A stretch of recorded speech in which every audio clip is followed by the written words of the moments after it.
ماہ سیام رمضان المبارک کی آمد ہے۔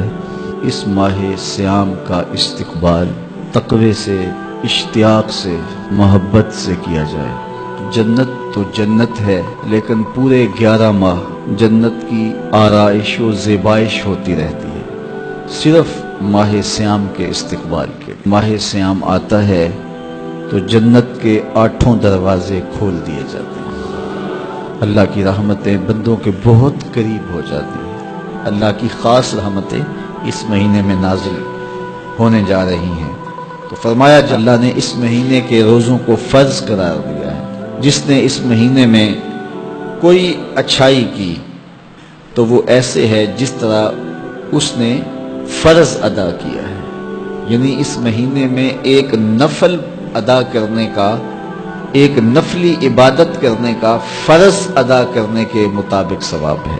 اور جس نے اس مہینے میں کوئی فرض ادا کیا تو گویا اس کو 70 فرضوں کا ثواب عطا کیا جائے، تو 70 گنا اجر اس مہینے میں بڑھ جاتا ہے۔ تو رحمتوں کی لوٹ سے لگی ہے نا اس مہینے میں۔ آقا کریم نے ارشاد فرمایا، اور وہ صبر کا مہینہ ہے، اور صبر کا ثواب سیدھا سیدھا جنت ہے۔ وَشَهْرٌ يُزَادُ فِيهِ رِزْقُ الْمُؤْمِنِ، اور یہ ایسا بابرکت مہینہ ہے جس میں مومن کا رزق بڑھ جاتا ہے، مومن کے رزق میں اضافہ ہو جاتا ہے۔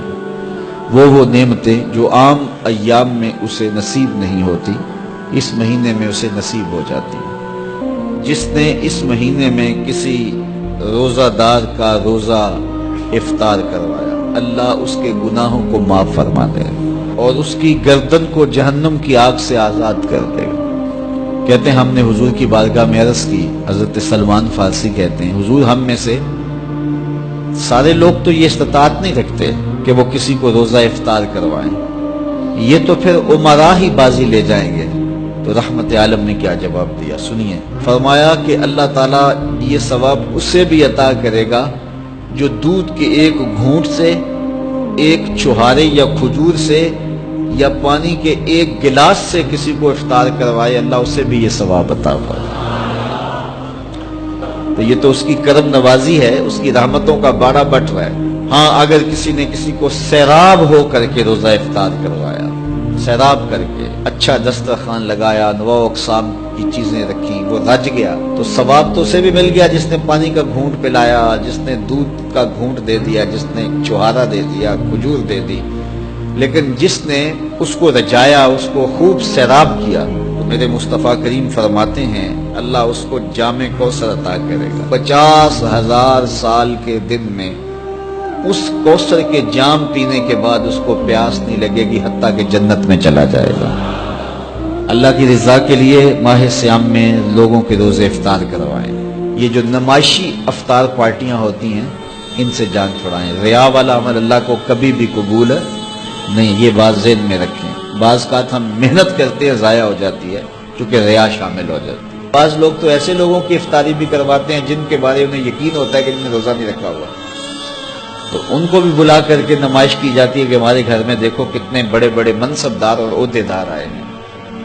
اللہ کے ساتھ دھوکہ نہ کرو، اللہ کے ساتھ کوئی دھوکہ کر نہیں سکتا، وہ اپنے ساتھ دھوکہ ہے۔